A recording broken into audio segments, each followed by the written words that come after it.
A man of faith vanished, then reappeared only to vanish again. Welcome to Detective Noir. I am your host, Daniel Mercer. Your voices matter. Drop a comment and share where you're tuning in from. I treasure every word. Let's dive in. It was a gloomy, windy afternoon in late November when the case of the missing vicar first reached 221B Baker Street. Not with the din of a Scotland Yard summons or the rustle of a cryptic telegram, but with the hesitant knock of a man clearly unused. To the streets of London. I had just put aside my medical journals and was preparing a second pot of tea when Holmes, sitting cross-legged on the floor before the fireplace, with a Turkish shag slipper in one hand and a monograph on cryptology in the other, raised his head slightly. "Not a merchant," he murmured, "nor a beggar." The rhythm of the knocking suggests an education hindered by anxiety. Probably a clergyman, from the country, not the city. I raised an eyebrow. "Did you know that from the way you knocked?" But before he could answer, Mrs. Hudson ushered in a man who could only have stepped from the pages of a rural parish directory.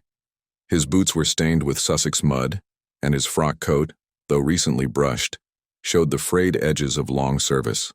A gray scarf was tied around his neck, and his face, serious, thin, and prematurely aged, belied concern and embarrassment. "I beg your pardon, gentlemen," he began in a trembling voice, "but are you Mr. Sherlock Holmes?" "I am," said Holmes, springing to his feet lightly. "And this is my friend and reporter, Dr. Watson. Please come to the fire and shake off that damp scarf." The man nodded in gratitude and sank into the chair opposite Holmes. "My name is Reverend Aloysius Mapleton. I come from Kemberley, West Sussex, although at the moment well, not exactly there." Holmes placed his fingers together and looked carefully at our visitor. "Until recently, you were the vicar of Kemberley's only parish. You arrived in London by train early in the morning, carrying a suitcase that was stolen from Victoria Station, forcing you to proceed here without your papers. You haven't eaten since breakfast, and you're not used to cold accommodations like the one you took last night." The Reverend clenched his jaw. "Well, yes, but how the hell?" Holmes dismissed the question with a gesture. "Elementary. Your sleeve is stained with coal dust, evidence of a second-class train journey. Your left trouser leg is soaked to the shin, probably from walking into a gutter outside the station. The imprint of a leather strap on the shoulder of your coat, without the bag, suggests theft. As for the rest, your voice tells me you're faint from hunger, and your coat smells faintly of cheap laundry soap." The man blinked, and for a moment his shock overcame his concern. "Mr. Holmes, I have disappeared." Watson and I exchanged a look. "Excuse me?" I said. Reverend Mapleton leaned forward. 2 days ago, I awoke in my rectory to find a handwritten note on my desk, dated a month earlier, declaring that I had left Kemberley of my own free will, and that I was not being sought. That same evening, I was seen entering a London pub in Whitechapel, where I apparently disappeared without a trace. But I swear to you, sir, on my collar and my conscience, that I have never been to Whitechapel in my life." Holmes's eyes lit up. "Was he seen in Whitechapel?" "Yes. Or someone pretending to be me. The landlady claims I came in, asked for a room, and disappeared before midnight. But that night, I was sleeping in my rectory. I didn't speak to anyone, and no one saw me. Yet, it seems I disappeared from 2 places at once." There was a long silence as the fire crackled. Holmes jumped up and began pacing. "A disappearing vicar," he mused aloud. "Not once, but twice. Once in the flesh, and once in name. A letter anticipating his discovery and a ghostly double-drinking session in Whitechapel. Curious, very curious." He turned abruptly. "Tell me, Reverend Mapleton, is there anyone who would like you? Not to be ill, perhaps, but to be absent?" The man hesitated. I think so, although I hesitate to speak ill of my flock." "Good. Watson, get your coat. Reverend, I believe we'll be dining in Sussex tonight." And with that, the game, so it seemed, had already begun. The Sussex train rumbled through the fog-shrouded countryside as dusk fell, obscuring hedges and fences in a blanket of gray. I sat opposite Holmes in our compartment, Reverend Mapleton beside me, my hands clasped in my lap so tightly that the knuckles had turned white. Holmes, characteristically imperturbable, stared out the rain-flecked window, his fingers clasped under his chin, lost in what I knew was the intricate theater of deduction silently unfolding behind those sharp gray eyes. "You spoke of a note left on your desk," Holmes said finally without looking away. "Tell me exactly how you discovered it. Every word, every detail." Mapleton nodded nervously. "It was last Thursday. I woke at my usual time, 6 o'clock. My housekeeper, Mrs. Trent, hadn't yet lit the kitchen stove, which was unusual for her, and I went down to my study to prepare morning prayers. There, on the blotter on my desk, was a single sheet of paper, folded just once. I thought it was a parish matter, but when I opened it, I found a letter, from me, or so it seemed. Did you recognize the handwriting? It was unmistakably mine. Same slant, same curved M. It said, 'I have decided to leave Kimberly. Don't follow me. I won't be returning. It's for the best.' And it was signed, also by me, and dated December 22nd. Almost 4 weeks later, Holmes finally turned around. 'And you didn't remember writing it?' 'None. I was absolutely certain I hadn't written it. I never write anything like this without a diary, and this letter was on letterhead that I only keep in a locked drawer." Holmes raised his eyebrows slightly. "Interesting. And you say someone impersonated you in Whitechapel?" "Yes. A Miss Eliza Klempt, the proprietor of a small inn called the Bleeding Boot, claimed I arrived late Friday night, requested a room, drank half a pint of beer, and went upstairs. The next morning I was gone. The room was empty, the bed unused, and the bill unpaid. Did he talk to you?" "Just briefly," he said. I looked tired and reserved, but polite. I was wearing glasses, even though I don't wear them, and carrying a black bag. That's all. Holmes looked mildly amused. "A man who doesn't drink, found in a tavern, who doesn't wear glasses and is seen peeking through them, and who appears in 2 places at once. Very good. I wonder if your double has also been preaching for you." Mapleton winced. "This is no joke to me, Mr. Holmes. The bishop has been informed. If anyone thinks I've run away from my parish or suffered a mental breakdown, I'll be removed." Holmes nodded slightly, almost imperceptibly. "I'm not joking, Reverend, but I see absurdity when it emerges. This case, I suspect, is either devilishly simple or extravagantly complex. Either way, it's not without its charm." By the time we reached the small station of Kimberley-on-Water, the rain had thickened to a steady pall. A pony-drawn carriage sent by the housekeeper at Mapleton awaited us. Holmes refused the offered blanket and sat upright in the damp wind, his gaze wandering over the hedges and low stone walls of the village until the pointed steeple of St. Radegun's came into view, shadowed in the mist. The rectory was a low, ivy-covered house with narrow windows and a porch that creaked under our feet. Mrs. Trent, a woman in her 60s with a stooped back and a face like worn parchment, greeted us at the door with a candle. "Good evening, ladies and gentlemen," he added with a cautious glance at Holmes. Holmes nodded politely. "We won't disturb you long, Mrs. Trent. Did the Reverend tell us you were the only other person in the house the night he discovered the note?" "Yes, that's right. I slept like a log in the attic. I didn't hear a soul move. And I never saw that note until he read it to me." Holmes asked to see the study immediately. It was a modest room with a fireplace, a desk, and a tall glass-fronted bookcase containing volumes of sermons, ecclesiastical histories, and a dusty Greek lexicon. Mapleton pulled the note from a drawer. Holmes examined it in the gaslight with his magnifying glass, holding it by the edges. There's no watermark on the paper. The ink is slightly diluted, perhaps due to poor nib care or intentional dilution. "Tell me, Reverend, are your writing habits always this consistent?" "I write in a journal every day. Always with the same pen. My father's old Waterman." Holmes carefully examined the pen. Then he inspected the lock of the desk drawer and extracted several undamaged sheets of paper for comparison. A forgery of considerable skill but with imperfect motive. Someone took the trouble to imitate your handwriting. Why, I wonder? The disappearance of a vicar doesn't often make the news, unless he's hiding something worth hiding. Mapleton's face hardened. I have nothing to hide. Holmes held the letter between two fingers. Then someone else does it. He approached the window, inspecting the sill.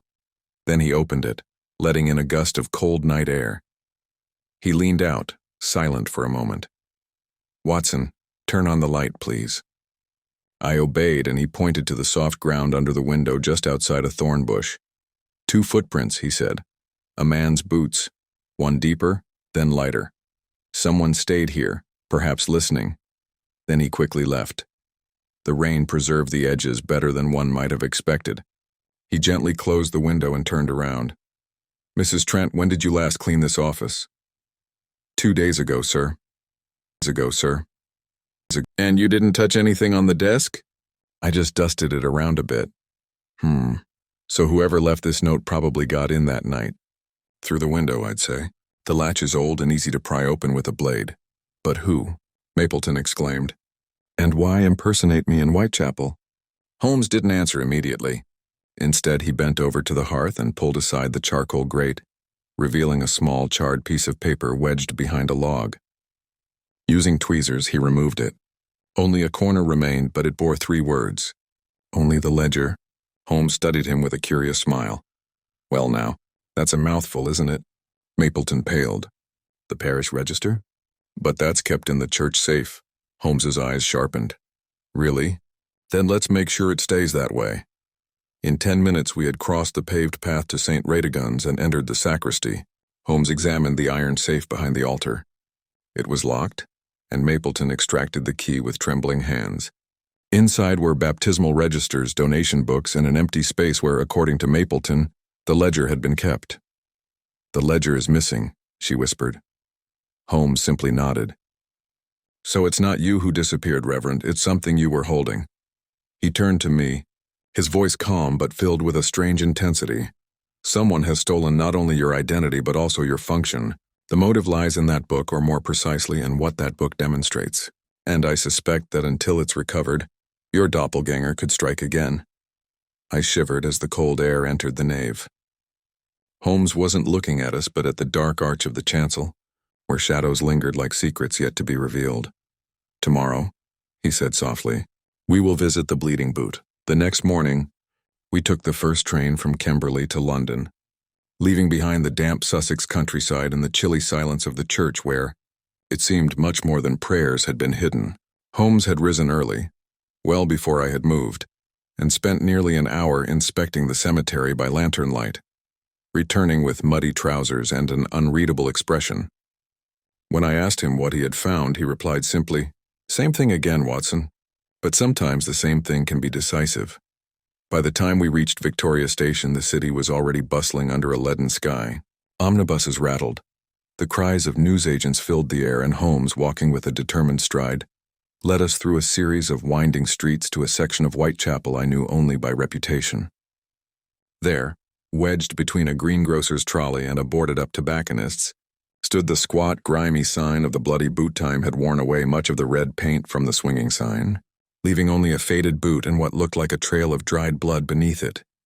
Inside, the air was thick with the previous night's smoke and the acrid smell of spilled beer. A woman behind the bar looked up with narrowed eyes. She was in her 50s with broad shoulders and a jaw that could crack walnuts. Her gaze flickered quickly between us, lingering longer on Mapleton. "So you're back?" he said in a low, hostile voice. "I've never set foot in here before," Mapleton protested. Visibly annoyed, Holmes stepped forward casually. "We're not here to deceive you, ma'am. This man is the Reverend Aloysius Mapleton. We believe he passed himself off as him 2 nights ago. We simply wish to clarify the events of that evening."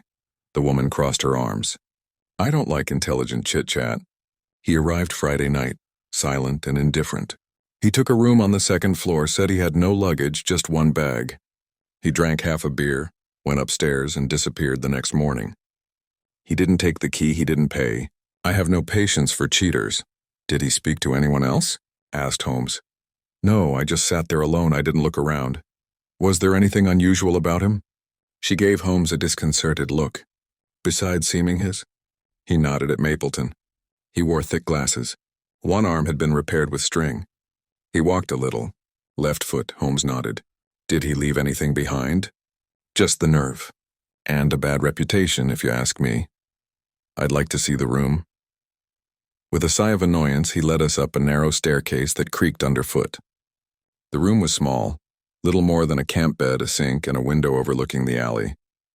Holmes immediately approached, inspecting the sill. "Open it," he said, easily rolling up the window. "There's no lock." He dropped to his knees and examined the boards under the bed, lightly touching them with his fingertips. After a few moments, he pulled out something, a single hair no more than an inch long, dark and curly. "Not Reverend Mapleton's," Holmes muttered. "Too vulgar." He slipped it into a bag and turned to the woman. "Any bag left?" "Nobody. No documents, no glasses?" She shook her head. As we descended the stairs, Holmes paused on the bottom step. "Madam, this impostor—" "Did he say his name?" He narrowed his eyes. "He said his name was Mapleton Aloysius, clear as a church bell." Holmes turned slowly. "And did he speak with the accent you heard today?" "No," he said after a moment. Now that you think about it, his voice was hoarse, slower, a little Nordic. Outside, Holmes lit a cigarette and turned to us. A false identity, a partial disguise, a carefully crafted impersonation. And now, a new story. Whoever entered the rectory and stole that register did so with the intent of making the Reverend disappear, not only physically, but also legally. We're not dealing with a simple case of fraud. We're dealing with the creation of a disappearance. But for what purpose? I asked. Holmes drummed his fingers on the edge of his walking stick. Let us state the facts. 1. A parish register has disappeared. 2. A forged note appears in the vicar's hand. 3. A man with his name and face appears in one of London's most infamous districts and disappears again, unnoticed. Why impersonate a man like this? Because someone wanted to prove that Mapleton had chosen to abandon both his parish and his responsibilities. In other words, to be absent at a critical moment. What kind of moment? Holmes glanced at me. That, Watson, we must decide now. I propose we begin with the register itself. We must ask ourselves, what was in it that deserved to be removed? We returned briefly to Baker Street so Holmes could change into a simple brown coat and a bowler hat that had seen better days. We're not going to see the bishop today, he said. We're going to see the underpaid clerk who keeps the diocese running while the bishop delivers his prayers. It turned out to be a Mr. Langley, of the Diocesan Registry Office in Chancery Lane. A pale man with deep eye sockets and a certain distrust of sudden movements. Langley recognized Holmes immediately, which seemed to annoy him. I don't like to hear your stories, he said wearily. The last time you came to visit us, a curate in Ealing lost his post and the vicar started shaking. I assure you, Mr. Langley, no one here will tremble unless the truth demands it, Holmes said cheerfully. Tell me, are the financial records of Kimberley Parish produced here every year? Yes. Traditionally, the vicar delivers them himself and I monitor the charity spending. When were they last introduced? Langley opened a drawer and pulled out a large binder. Last year, December. I predict this year. Next month, why? Has there been anything notable in recent years? Discrepancies, inconsistencies? Langley adjusted his glasses.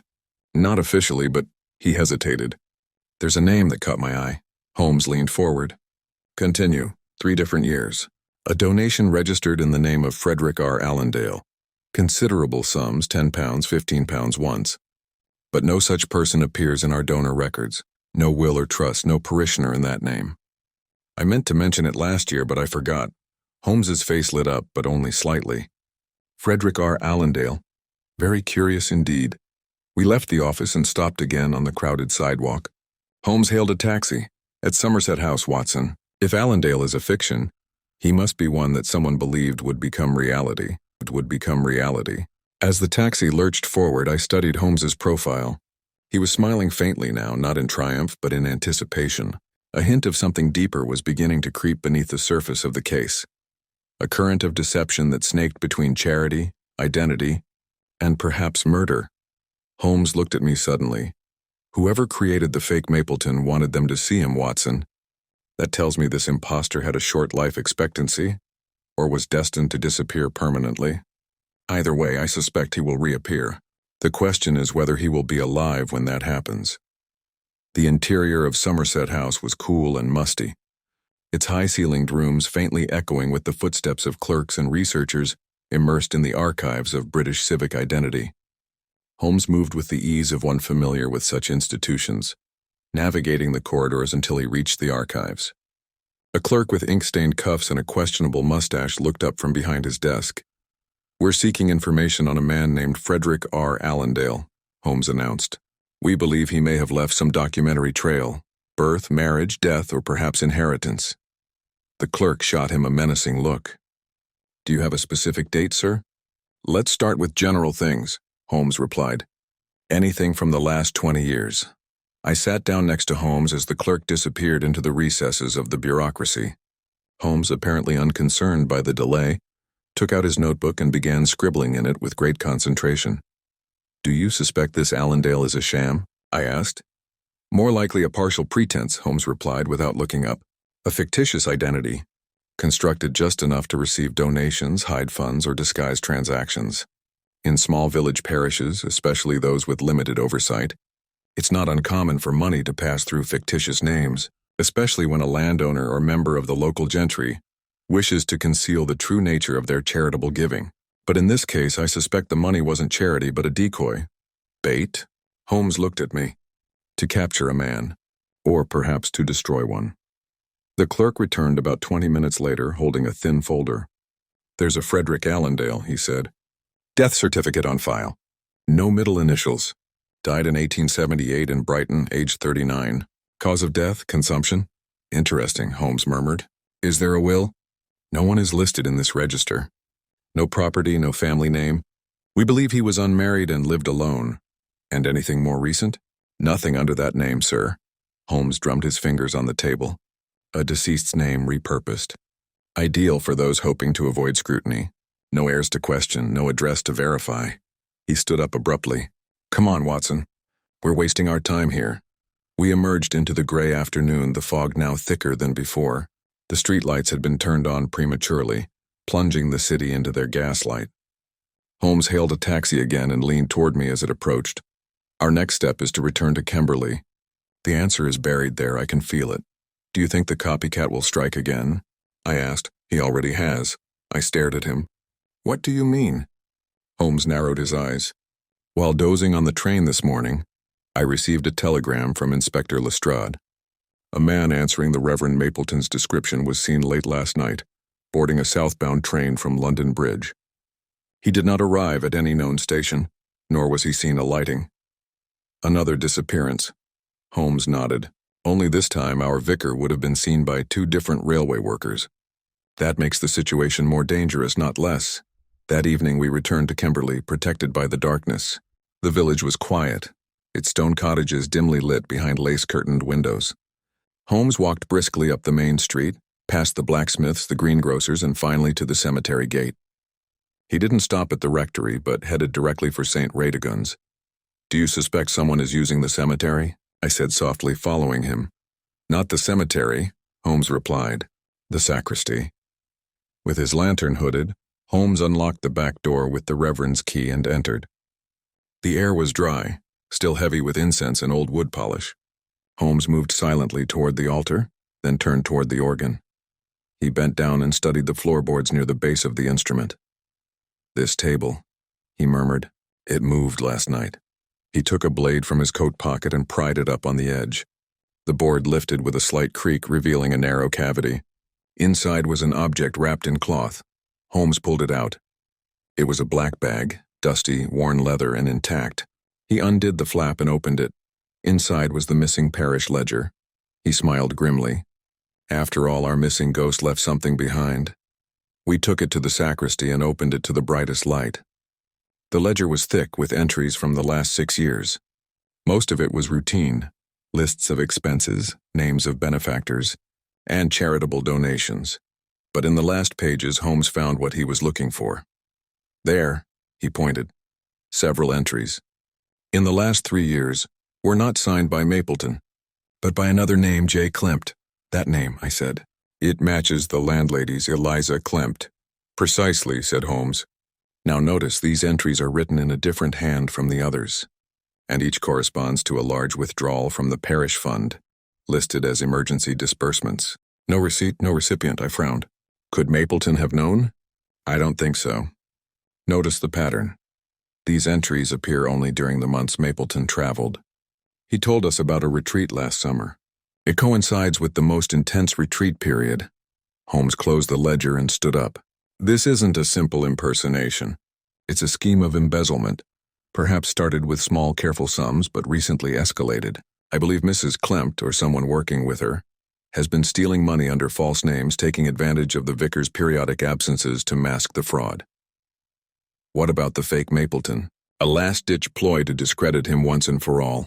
If the vicar is believed to be insane or missing, there's no voice to raise the alarm when the register disappears. And if a criminal operates under his name long enough, the real Mapleton's protests begin to sound like madness. Holmes turned to me. We must speak to Mrs. Trent now. The housekeeper answered our door with a shawl over her shoulders and a candle in her hand. Pardon my lateness, Holmes said abruptly. Have you ever seen this bag before? He looked at her sideways. Yes, sir. It belonged to Mr. Mapleton's predecessor, the Reverend Biddle. He died in '85. That bag disappeared after the funeral. We thought it was buried with him. Holmes's eyes lit up. Of course. The personal effects of another dead man, just like the name Allendale. Our culprit loves using the past to erase the present. He turned abruptly. Mrs. Trent, may I trouble you for a cup of tea and any letters or bills that arrived last week? Surprised but obedient, she disappeared down the corridor. Holmes reopened his bag. Let's see what else the ghost has hidden. A moment later, he pulled out a second envelope, plain and sealed with wax. Inside were 3 slips of paper, receipts, all recent. All signed F.R. Allendale. Holmes held them up to the candlelight. One of them, he murmured, is dated next week. I stared at them. Are they making up events that never happened? They're building a narrative, Holmes said grimly. A narrative that ends with the complete obliteration of Mapleton. Someone's planning to collect something, perhaps money in Allendale's name, and they want to make sure no living being can contradict it. Just then, Mrs. Trent returned with a tray. Among the letters was one addressed to the Reverend F.R. Allendale, Vicarage of Kemberley. There was no return address. Holmes opened it. Inside was a short message, written in an unknown handwriting. Final payment will arrive by Friday. Destroy the ledger. No mistake. Holmes folded the letter in silence and his expression became icy. We have 2 days, he said, before this plan is concluded. And someone Watson is getting so desperate they want to kill. Holmes didn't sleep that night, nor did he allow me much rest. Long after Mrs. Trent had retired and the embers in the rectory fireplace had died to a faint glow, he sat at his desk with the retrieved ledger, a blank sheet of paper, and a pair of steel compasses he'd borrowed from the church sexton. Every few minutes he measured the spacing between lines of writing, or traced the strokes of a particular signature, with a glassy mechanical detachment. I watched him from my armchair, wrapped in a wool blanket, barely able to keep my eyes open. Shortly after 4 a.m, it moved with sudden precision, as if the last piece of an elaborate mechanism had fallen into place. There it is, he said softly. A copied signature, but not a forged one. And that, Watson, is the crux of the matter. I blinked away the sleep. Did you find anything in the handwriting? More than something. I found a purpose. The receipt signed F.R. Allendale. Note the curve of the R, the angular crosshatch on the T. They're not imitations. They're facsimiles, which means someone had access to the original signatures and found a way to copy them. The same hand appears in the accounting record signed J. Klempt, but the rhythm is different. Hesitations in the capital letters, a tendency to pause before the final strokes. The hallmarks of a nervous copyist. Do you think they were signed by Eliza Klempt? Holmes shook his head. I believe someone signed them to incriminate you. And deliberately. The forgery was bound to be discovered sooner or later, but not before its usefulness had outlived its usefulness. So he's innocent? She may be an accomplice, but I no longer believe she's the mastermind. She lacks cunning. Holmes stood, flexing his fingers after hours of meticulous analysis. I believe it's time to meet the one person in this parish we've so far studiously ignored. I sat down. Who do you mean? the man behind the altar, the sacristan. The sexton of St. Radegund's was a Mr. Amos Purley, a lifelong resident of Kemberley, a widower with a meticulous routine and a quick temper. We found him in his cottage near the edge of the cemetery, busy pruning a row of frozen geraniums despite the hour.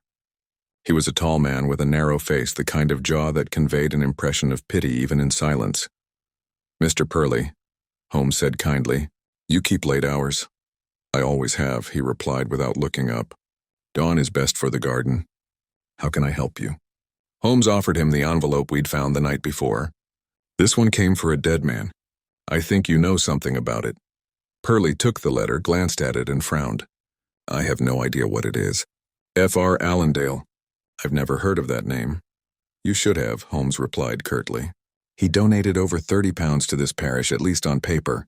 It's all filtered through the ledger you maintain in the Reverend's absence." Purley stiffened. "If you're suggesting I stole from the church, I'd appreciate it if you'd take your accusation elsewhere." "I'm not accusing anyone yet. But I suggest you speak now or be heard later. I believe you know who falsified these notes." Purley hesitated. His scissors stopped in midair. "If anything improper happened with the accounts, it was handled before I arrived." "False. The first rumor about Allendale dates back 2.5 years, long after your appointment as director." He stammered, then seemed to regain his composure. "You have no evidence of any wrongdoing." Holmes smiled faintly. "No, but I have proof of the correspondence. I've already wired for an analysis of the ink and the provenance of the paper used in that letter. I believe it can be traced back to your desk drawer." Purley paled. Holmes took a step forward. "Let's spare each other this inconvenience. You've received money, why?" The sacristan's mouth tightened.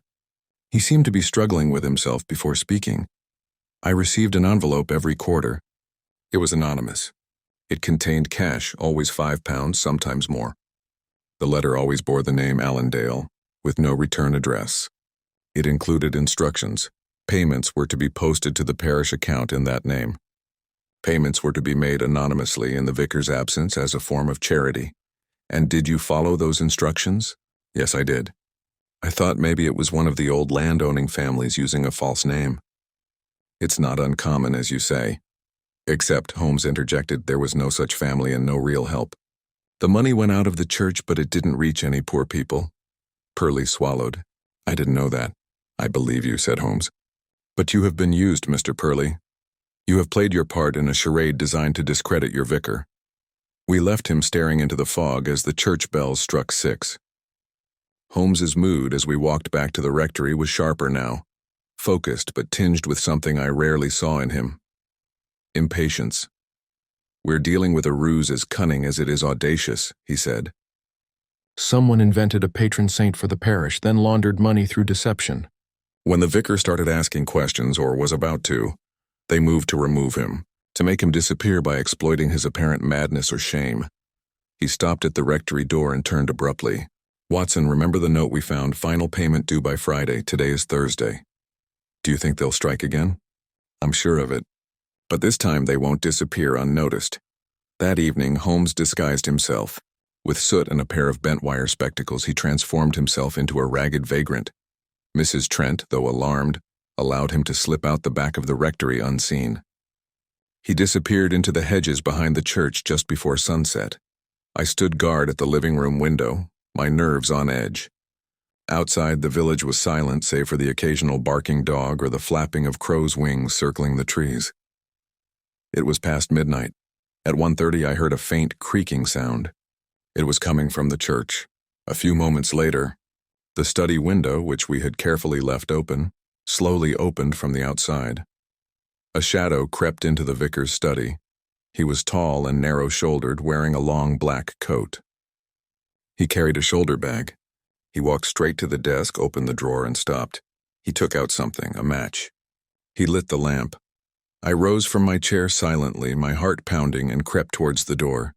Just as I reached it, "Now please," said Holmes's voice from behind the man. The intruder spun around in alarm, but Holmes, now standing behind him with his pistol in his hand, had the upper hand. I entered, and we looked into the face of the man who had so successfully impersonated the vicar of Kemberley. He was younger than I expected, no older than 35. His resemblance to Mapleton was uncanny. The same angular features, the same complexion, albeit roughened by alcohol and the harsh city life. He wore glasses, but they were fake, rimless. "I believe," said Holmes, "that we have not been properly introduced. You are the Reverend's cousin, are you not?" The man said nothing. Holmes continued, "You were expelled from your parish years ago for financial irregularities. You disappeared, took on other names, perhaps Allendale, and now you're back under another identity. But this time you falsified your cousin's name, his image, and risked ruining him." The man continued to say nothing. Holmes took a step forward. "You created a fictitious benefactor. You circulated money in the parish, collected it under the guise of humanitarian aid, and shared it with others. But when your cousin began to grow suspicious, when you realized the bishop would soon be checking the records, you invented a false madness." "A disappearance," the man finally spoke, his voice bitter. "He had everything. The position, the respect. He didn't deserve it," Holmes sighed. "Then your motive wasn't just profit but resentment. You hated being inferior." Lestrade arrived shortly after dawn to take the man into custody. He had been watching from a rented room in Whitechapel, where Holmes expected him to return for the final payment. As the sun rose over Kimberley, Holmes and I stood in the cemetery. The fog had lifted, and the villagers breathed more freely, unaware of how close they had come to losing a truly dedicated man. "I believe Reverend Mapleton can remain in his post," Holmes said, "though I imagine he'll find it very difficult to trust ink again." "And you?" I asked. "What will you get out of all this?" Holmes looked out across the distant fields. "Men may wear 100 masks, Watson, but the ink, if carefully examined, always betrays the hand that covers it." The next morning found Reverend Mapleton sitting in his study again, a cup of weak tea cooling on his elbow, staring wordlessly at the bound ledger Holmes had returned to him just before dawn. He hadn't spoken much since the impostor's arrest, beyond a solemn thank you and a barely audible confession. I thought I was going crazy. Holmes, however, seemed invigorated by the night's work. He stood at the window, his eyes fixed on the dew-covered hedges, his hands clasped behind his back as if conducting an internal inventory of unresolved threads. I had grown accustomed to these periods of intense silence after a breakthrough, what Holmes called the settling of dust in a troubled mind. I left him alone, making notes in my journal until he finally spoke. "The cousin," Holmes said, "had the advantage of blood. That accounted for the physical resemblance, similar enough to be deceiving at first sight. But what deceived most was the story. People expect a man of the church to be above suspicion. A supposed virtue can be the most effective disguise of all." Mapleton looked up slowly. "His name is Edwin. Edwin Pryor. I haven't seen him in years. I knew he'd been through hard times, but I never imagined." He trailed off, his voice hoarse. "He came to you once for help, didn't he?" Holmes asked without turning around. "Yes," Mapleton admitted. "Almost 3 years ago. He wanted money. I offered to speak to the bishop on his behalf to see if we could find him a new position. But he wanted money. When I refused, he left bitterly." Holmes nodded. "And shortly thereafter the Fr. Allendale donations began." Mapleton looked down. "He must have kept my handwriting. I remember him borrowing my prayer journal one night. I didn't think much of it at the time." "He kept his word, Reverend," Holmes said, turning. "He kept his life. Or at least he tried." There was a long pause. Then Holmes continued in a lower voice. "He intended to make the impersonation permanent. Once you were deemed unfit, disappeared, presumed insane, he could return in your name, perhaps even inherit your modest estate. All this on the assumption that here are you, or at least the version of you that could be sold to the bishop and buried under bureaucracy." Mapleton frowned. "But why these apparitions in Whitechapel? Why risk being seen?" "Because the imitation had to be witnessed," Holmes replied. "A disappearance is no drama without a crowd. Your cousin needed you to be there. You abandoned your post. He chose a district far from the village, populated by people unlikely to question a disgraced cleric. A solitary man with a purse drinking alone, he would be pitied, not persecuted. And the bag?" I asked. "Reverend Biddle's?" Holmes nodded. "Another borrowed identity. Pryor used what was already buried. No documentary trail, no immediate question. The dead, after all, rarely resist. There was something deeply disturbing about the whole affair. A man forged from fragments of writing, appearance, forgotten bags, old names. woven together into a doppelganger with just enough truth to seem plausible. I couldn't help but shudder. Holmes turned to me as if reading my mind. This case, Watson, isn't about murder but about erasure. That's its fascination and its horror. We fear death, but we fear even more being forgotten. And Pryor, it seems, intended to kill not his cousin, but his cousin's identity, to replace him piece by piece until there was nothing left to contradict the fiction. Do you think he worked alone? I asked. Holmes hesitated. No. And that, Watson, is all that remains. He retrieved the anonymous letter from the drawer, the one promising him the final payment. There's still a second player in this game, he said. Someone who was profiting. Someone who paid Pryor to make this elaborate substitution. Do you think it was more than revenge? Without a doubt, Holmes said. The scale of the operation, the forged signatures, the fictitious benefactor, it was too methodical, too well-funded for mere spite. Pryor was the instrument, but there was a hand manipulating him. Mapleton rubbed his temples. Who? There's no one in town with that kind of influence. Not even the magistrate. Exactly, said Holmes. Then let's look beyond the village. He displayed the receipts again, the ones with Allendale's fake signature. Each of these had been issued to a different intermediary, a courier, a lawyer's apprentice, even a charity. All legitimate, all unwittingly involved, and all ultimately traceable. He smiled slightly. You can't spend money anonymously in England, Watson. Not for long. Later that morning, Holmes and I took the first train to Chichester, where one of the fictitious payments had supposedly been processed by a law firm. There, posing as a diocesan auditor, Holmes inquired about a payment made to F.R. Allendale 3 weeks earlier. The clerk was courteous and quickly pulled out the receipt book. One signature matched the others. Facsimile, not handwritten. But the most important thing is that the payment has been collected, in person. I remember the gentleman, the clerk said. Elegantly dressed. He claimed to be collecting on behalf of a bedridden benefactor. He had the proper markings. A seal with the Allendale coat of arms. A polite fellow. Do you remember what he looked like? Asked Holmes. Taller than average. Brown mustache. Wore gloves. Spoke with a city accent. Holmes leaned forward. Would you recognize him again? I could do that. Holmes handed him a business card. If you see him or if he calls back, let me know right away. We returned to Baker Street as night fell. Holmes lit his pipe and sat with his legs stretched out toward the fire, in silence for nearly half an hour. Then he said, Watson, imagine this. You want to circulate the money discreetly, perhaps even launder it. You invent a donor, the name of a deceased person. You distribute modest sums through a clergyman's register, small enough not to attract attention, and when that clergyman begins to grow suspicious, you enlist his embittered cousin to impersonate him, even erase him, so that the channel remains uninterrupted. I leaned forward. So the goal wasn't just to discredit Mapleton, but check the channel? Exactly, said Holmes. It wasn't the man that mattered. It was the canal, he sighed thoughtfully. We'll talk to the bishop tomorrow. There might be others, other parishes. I said. He nodded. Other channels. If we pull this thread far enough, Watson, I suspect it will lead to a tapestry of silent corruption. I let out a deep breath. Holmes, his eyes half closed, looked once more at the forged receipt. A false man. A missing ledger. And behind them someone who profits from both. He tapped the edge of the document. The real game, Watson. It is still taking place. Holmes and I arrived at the bishop's residence in Chichester shortly after noon the following day, with the winter sun filtering gently through the stained glass windows lining the upper gallery of the atrium. The Bishop of Chichester, the Most Reverend Harold Coniston, received us in his study, an austere but richly furnished room, with oak paneling, overstuffed bookcases, and a pair of high-backed leather chairs that seemed more suited to judgment than conversation.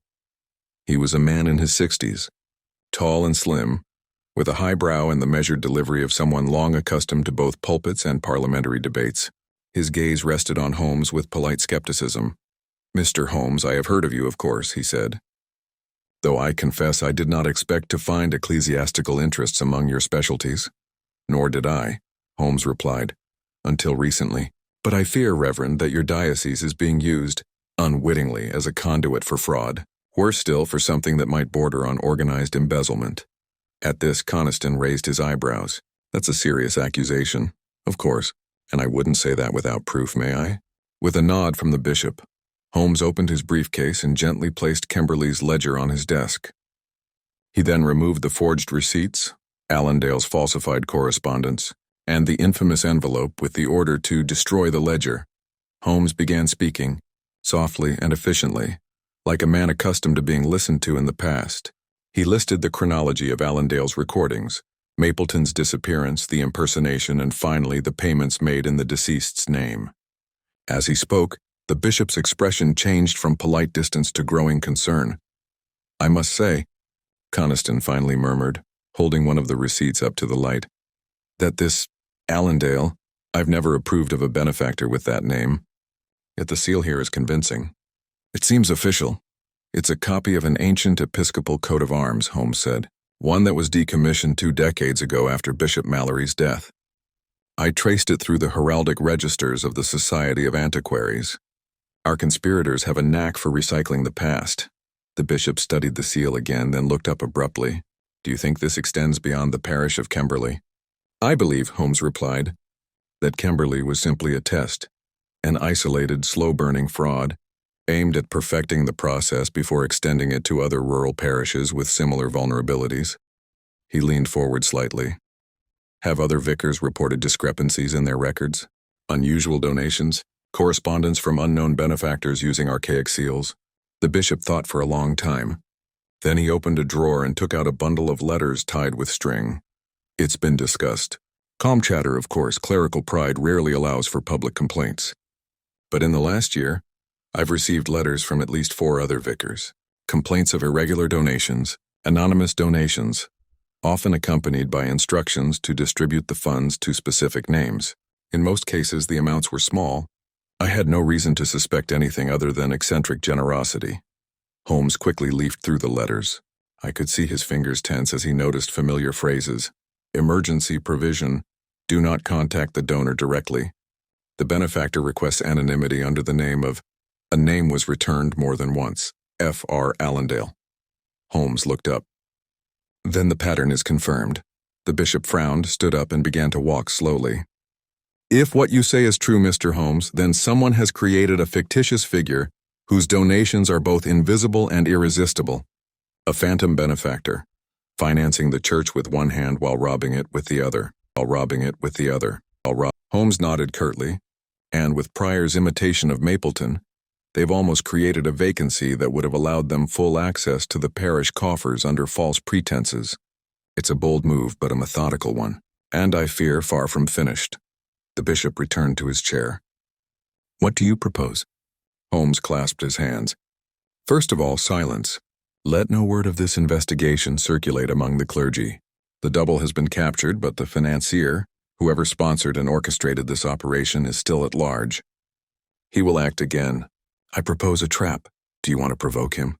"Yes, with a new disbursement. A fictitious one in the name of Allendale, but routed through an account we manage. If he tries to collect it, we'll know." "And the bill?" Holmes's eyes shone. "I believe the diocese has a discretionary relief fund for winter hardships. We'll add a line. Allendale Kimberley recovery grant market as urgent. If our man still has ears in the system, he'll come get it." The bishop nodded reluctantly. "All right. I'll think about it this afternoon." As we left the bishop's residence, Holmes seemed concerned, not by the success of his argument, which had been inevitable, but by the reduction of his chances. "In crimes like this, Watson," he said softly as we walked under a row of skeletal chestnut trees, "the motive is rarely just money. Money is the superficial cause. The real driving force is deeper." He glanced at me. "Power, control, manipulation of perception. These are the luxuries that tempt the criminal mind more than gold." That evening we returned to Baker Street again. While Holmes examined a series of financial directories and bank records, I took the liberty of contacting Lestrade, who confirmed that Edwin Pryor had refused to speak during questioning, although he had requested a lawyer from the city, not the county, which seemed odd for a man who passed himself off as a mere cousin of a vicar. Holmes, having heard this detail, stopped halfway down the page. "From the city, you say? That narrows the field pretty sharply." I frowned. "Do you think I'm protecting someone?" "I believe he's employed by someone, and not just in a criminal context. Someone with resources, access to old diocesan archives, and familiarity with the institutional structure. Our financier isn't just any forger, Watson. He's an insider. Do you suspect anyone in the church? Not quite, but maybe almost. The next morning, we returned to Chichester and visited the diocesan accounts clerk, a Mr. Howard Garnett, a portly man with glasses and a suspicious fondness for scented handkerchiefs. Holmes had spoken to him only briefly before, but this time he questioned him at length, prolonging discussions about procedures, grant approvals, and the mechanisms for recording rural donations. As Garnett spoke, Holmes's attention drifted, not from disinterest but from deeper absorption. He touched a stack of blank checks on the desk and commented, "Your seal is identical to the one used by Allendale." Garnett looked puzzled. "It should be. I'm the only one authorized to stamp diocesan disbursements."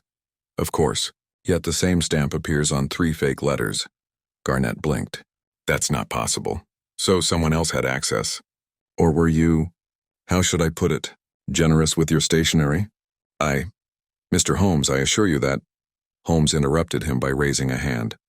"There's no need to complain, but I advise you to check your post. If a transaction is flagged Allendale Recovery Grant, it's arriving on your desk next week. I trust you'll let me know immediately." Garnett, pale and agitated, nodded. As we walked away, Holmes muttered, "Either Garnett is stupid or he's terrified." That evening, back at Baker Street, Holmes stood at the window long after dinner, watching the snow begin to fall on the street below. When I offered him a drink, he declined. Instead, he said, "Tomorrow we will go back to the source. The next attempt will come from within the system, not from outside." He turned around. "We will meet the banker." I blinked. "Banker?" Holmes nodded. "There's always a banker, Watson. And in this case, he's the only one who's met both Allendale and his shadow." The next morning, Holmes and I boarded an early train to Basinghall Street, where the Southern Division of the Midland and Metropolitan Banking Company conducted its administrative activities. Holmes had spent the wee hours poring over a list of financial institutions and comparing past diocesan transactions recorded in the Mapleton ledger with donation receipts. The name that kept cropping up more than once, buried in the fine print, was Blanton and Merivale, an ancient and discreet company, used mainly by landed families and some ecclesiastical authorities for delicate transactions. Blanton and Merivale, Holmes had said that morning, lacing up his boots, has long served as a bridge between the nobility and the ecclesiastical order. If anyone had tried to hide a funding channel under the Allendale name, it would almost certainly have been through their records. "We're no longer following the trail of documents, Watson. We're about to knock on the vault door itself." The bank was housed in an austere columned building behind wrought iron gates. 2 clerks in frock coats stood like sentries near the foyer, and a marble-paved corridor led us to a high-ceilinged office that smelled of wax, polish, and ink. A junior employee accompanied us to the office of Mr. Sterling R. Merivale, a partner in the firm and a direct descendant of the founder. He was a man in his 40s with slicked-back hair, gloved hands, and an almost offensive yet calm demeanor, like that of a man who had never allowed the world to arrive unexpectedly. Holmes introduced himself without embellishment, offering a letter of introduction from Bishop Coniston. Merivale read it, his mouth slightly moving. "I understand. And how can our modest company help us?" Holmes wasted no time. "We are investigating a pattern of charitable giving made under the name of Frederick R. Allendale, a name that, as far as we know, belongs to a man long deceased. Yet this name has appeared in multiple financial transactions, many of which were handled by your firm on behalf of diocesan accounts." Merivale's expression didn't change. "We handle hundreds of church transactions every quarter, Mr. Holmes. Many come under pseudonyms, aliases, or through family trusts. It's not our place to query the names of deceased individuals as long as the funds are legitimate." Holmes inclined his head. "And you deemed Allendale's funds legitimate?" Merivale took a small piece of leather from his desk and, after a brief search, pulled out several strips of stamped correspondence. "Allendale's bequests reached us through an intermediary. The first was delivered by hand, sealed disbursement instructions along with a certified cashier's check from a foreign account. Vienna, if I remember correctly. The instructions specified anonymity and a preference for rural parishes." "Delivered by hand," Holmes repeated. "By whom?" Merivale hesitated. "A certain Mr. Pryor." Or so he claimed. That name fell into the room like a stone into a still pond. And you didn't question this agreement? Merivale spread his hands. Mr. Pryor presented the necessary credentials, letters from the clergy, even a commendation supposedly from the now deceased Bishop Mallory. Everything was in order. We obeyed our instructions. If there had been fraud, she was well dressed. Holmes nodded slowly. The initial deposit. Do you remember the amount? Merivale looked down. £15,000. Watson and I stiffened. This is far beyond the reach of rural tithes, I muttered. Exactly, said Holmes. And far beyond anything Pryor could have invented on his own. Which means someone financed this venture. Someone true. He turned to Merivale. Was there a name associated with the foreign account? Merivale paused. Only initials CM. Holmes remained motionless. Then he asked, Do those initials mean anything to you? I could speculate. But in my position, I don't speculate. I follow the map. Holmes stood up. Then follow this procedure. If another transaction occurs under Allendale's name, if Pryor or anyone in his likeness attempts to access funds, contact me immediately. He handed Merivale a business card. Day or night? Outside, Holmes lit a cigarette with shaking fingers. CM, he murmured. It can't be. Who? I asked. Holmes turned to me, his jaw clenched. Clement Mallory, the former Bishop of Chichester. He died 3 years ago in what was considered a quiet retirement. But he's dead. Exactly, which makes him a perfect ghost, just like Allendale. That afternoon, we returned to the bishop's residence requesting access to the late Bishop Mallory's personal archives. After some hesitation, Bishop Coniston agreed, assigning a young assistant curate to supervise us in the crypt-like study, which had not been opened for over a year. It was there, among boxes of sermon drafts and private letters, that Holmes found what he was looking for. A sealed document marked reserved, for the attention of the bishop's executor only inside, a list of private donations, many of which bore pseudonymous initials. Among them F.R. Allendale, benefactor line B. But even more damning was the attached memo. A letter from Mallory to a certain Mr. C.M., dated 6 months before her death. It read, I've prepared the necessary introduction. Pryor understands the limits of his visibility. Allendale's mask must be applied sparingly and precisely. We mustn't arouse attention too soon. If my successor proves problematic, delay the expansion. Wait until Kimberly is safe. The ledger, as always, must disappear before the final move. Holmes handed the letter to the bishop in silence. Coniston read it twice, then sank into his chair as if he had suddenly aged decades. My God, he whispered. Mallory? All those years. Holmes's expression was unreadable. He constructed the identity. Pryor executed it, and someone else still alive reaped the dividends. The bishop slowly closed the letter. What do we do now? We're not publishing anything. For now, Holmes said, but we're taking action. That night, Holmes requested a discreet telegram be sent to Lestrade, ordering him to investigate any activity going on at London banking houses under the Allendale name, or through diocesan intermediaries. We returned to Baker Street late, the streetlights casting long yellow shadows as the city prepared for another snowfall. In the drawing room, Holmes poured himself a glass of claret and stared into the fire for a long time. There's one more thread, Watson, the last and tightest of all. The executor of Bishop Mallory's will. And who is he? Holmes turned slowly. The man who approved the payments. The man whose office we visited. Garnet. Holmes nodded. He's not just a frightened fool, Watson. He's the ultimate custodian of the fraud, the one who knew and continued it. Just then there was a knock at the door. Urgent, hasty. Mrs. Hudson entered a moment later with a telegram. Holmes opened it. To Holmes, urgent man fixing. Pryor's description seen entering Garnet's office. Left. Through rear staircase. Bank documents removed. Suspicion heading to Victoria. Lestrade. Holmes straightened abruptly. The snake is coiling. Pryor is out. Garnet is exposed. They'll try to escape, perhaps even silence each other. He grabbed his coat and his gun. Watson, let's go to Victoria Station.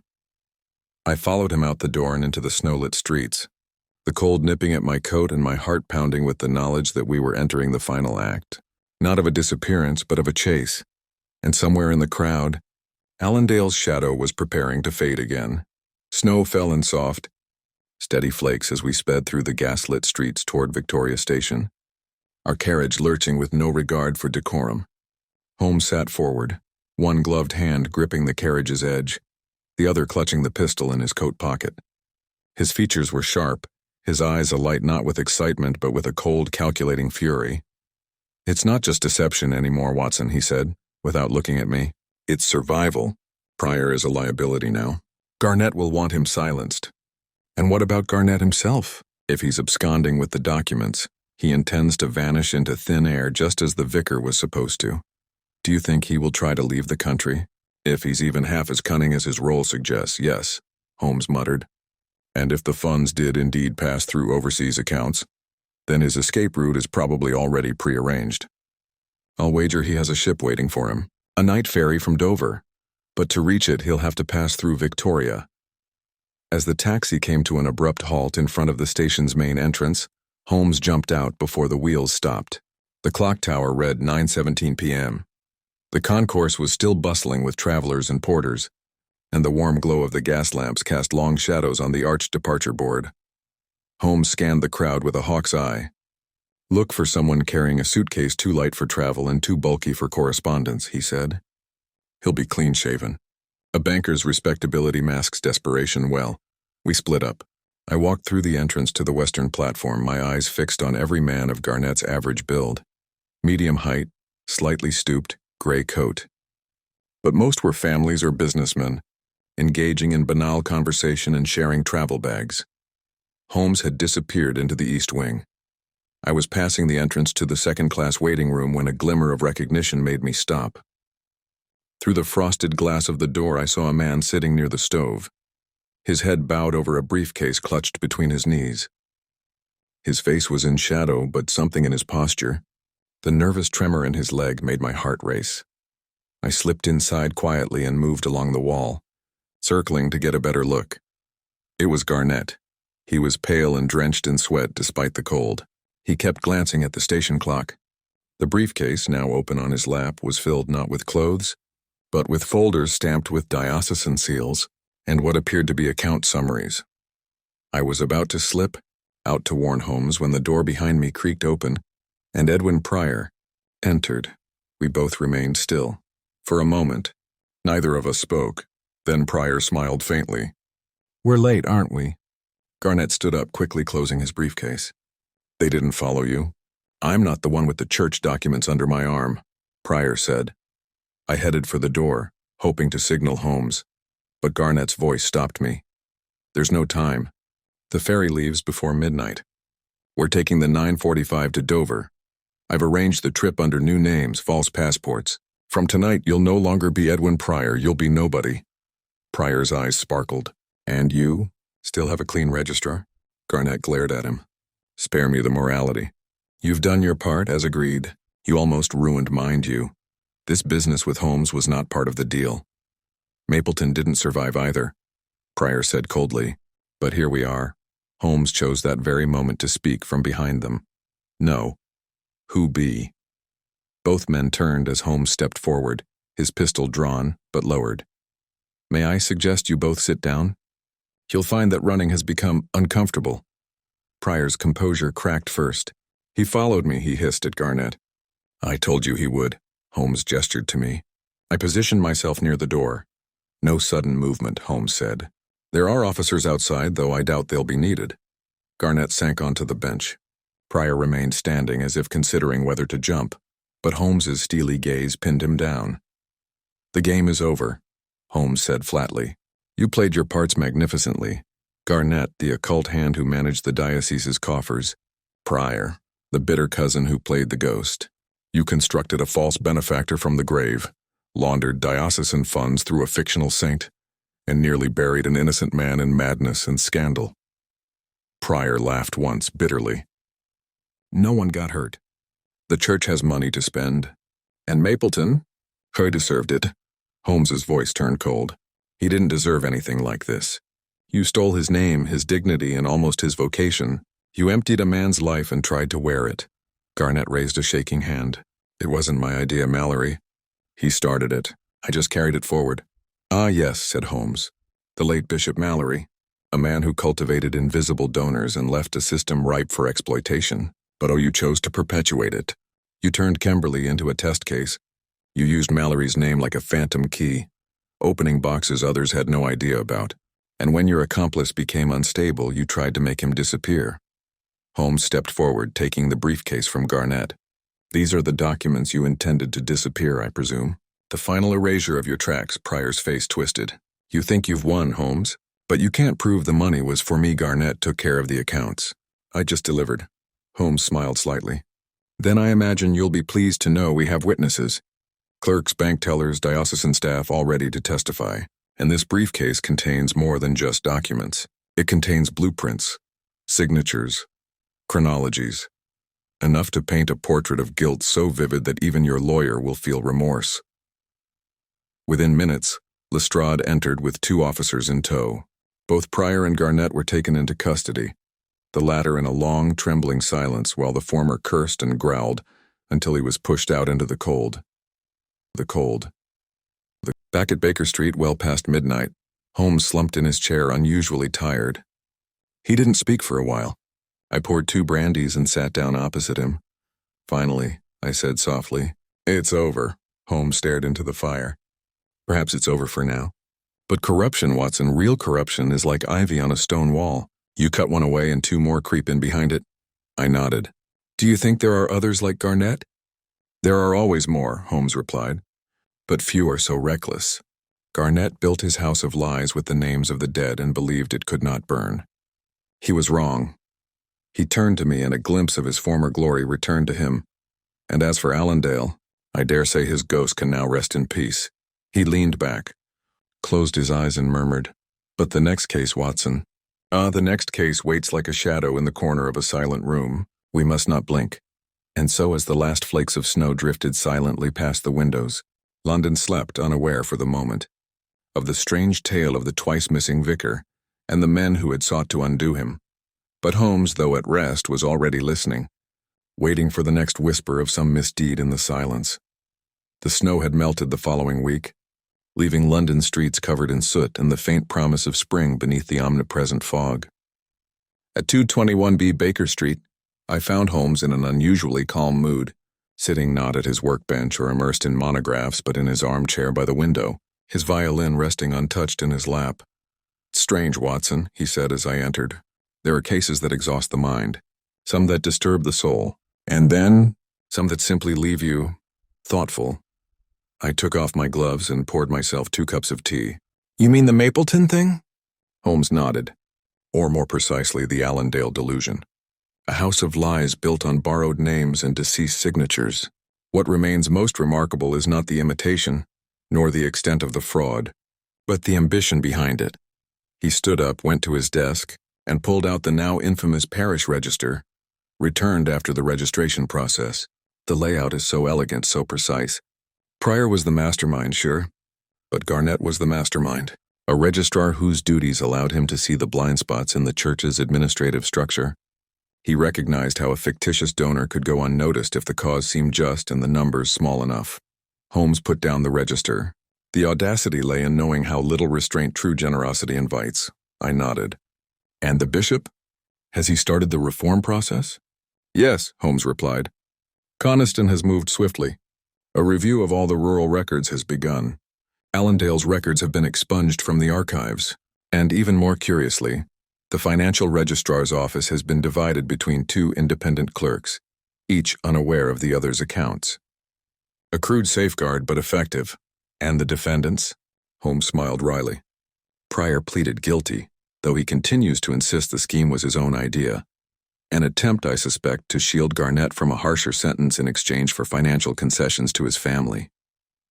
But Garnett's involvement was all too well documented. Between the briefcase of stolen documents, Merivale's testimony, and the signatures compared with old diocesan seals, the court had no difficulty reaching a verdict. Both men will face long sentences." He paused.